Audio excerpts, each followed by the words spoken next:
The cars in this film are ridiculous. They're absolutely ridiculous. The sound of these engines. Whew. It's like an aircraft kicking into life. I mean, the noise, the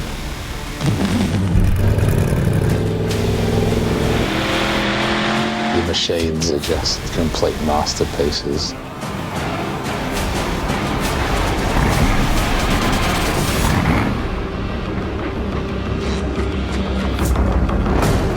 Hello LEGO fans, welcome back to Bricks&Pixels.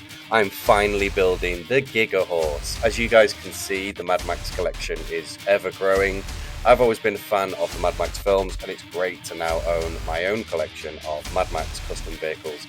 As you can see, in the collection is Mad Max's V8 Pursuit Special, Furiosa's 32 Ford Hot Rod, and a Wasteland Beetle Buggy with custom minifigs of Mad Max, Dog, and Furiosa. I really wanted a custom Immorten Joe and Warboys to complete the Gigahorse build. The only custom Immorten Joe that I could find was about $200, so I had to create my own. I'm pretty happy with how he turned out. He just looks like a prequel version of Immorten Joe without the breathing apparatus. This really was a long haul build, very intricate with a lot of challenges, but I do want to give a massive shout out to the original designers over at Brick Vault for the Gigahorse MOC.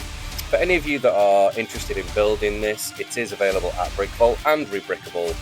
If you're looking for more content like this and you aren't already subscribed, please don't forget to like and subscribe, and please enjoy the rest of the video.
Mad Max was always about cars.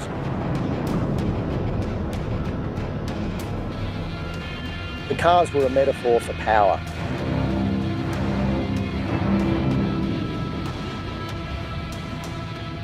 And the one thing that George was very keen on and understood, I think, is that in a world where there's next to nothing, what little there is left needs to be loved. Just because it's the wasteland, it doesn't mean that people can't make beautiful things. Based on the story and the characters in the story, I was able to feed in suggestions as to what particular vehicles, like the 59 Cadillac body or the 32 Duece Coup, the Nux's vehicle. And these vehicles were then worked on by the mechanics to end up with what you see on screen.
I remember the first time that I went to the set to look at the cars. I thought there'd be a few. I thought maybe, there'd be maybe 20, maybe 25 creepy, weird cars. And I got there and they had an unbelievable array of vehicles and way beyond anything that I expected.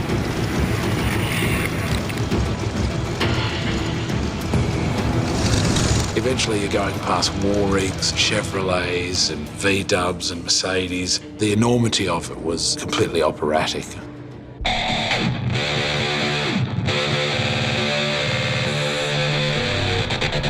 For every hero, there's a villain. For every XB interceptor, there's the Gigahorse.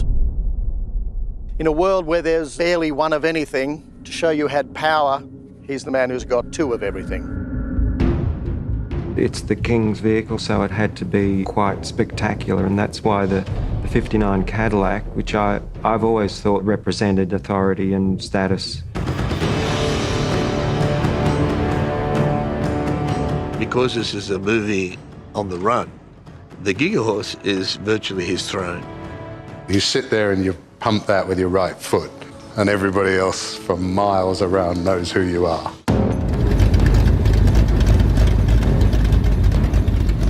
A pair of 1959 Cadillac Coupe de Villes. Just the two colours are just great. I think he'd have all this polished. Someone would sit here for hours licking it. Yeah, I have a feeling that'll be me. Yeah. My tongue's rusty.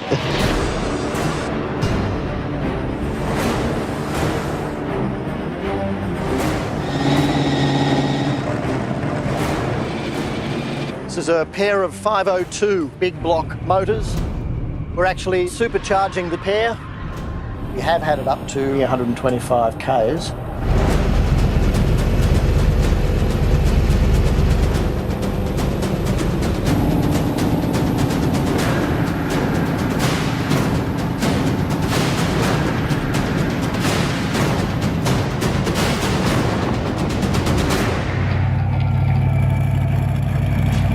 We needed double tyres at the back, obviously to give us that rakish angle of looking like you're moving even when you're parked. These are actually super industrial tractor wheels that we've doubled up. We had to make our own interior rims and hubs. The exhausts we doubled up, two on either side. These are handmade. Beaten into it is the Immorten symbol, the screaming skull. George's original fight required that we had a harpoon and a flamethrower. So in a world where there's very little timber left, we thought we'd go with the timber finish. We've laid out the detailing of the Immorten's brand and also reworked the base of the Cadillac rear bumpers so that it looks like the lower jaw of the Immorten's screaming skull. It's two V8 engines locked together into one shaft. What more can I say?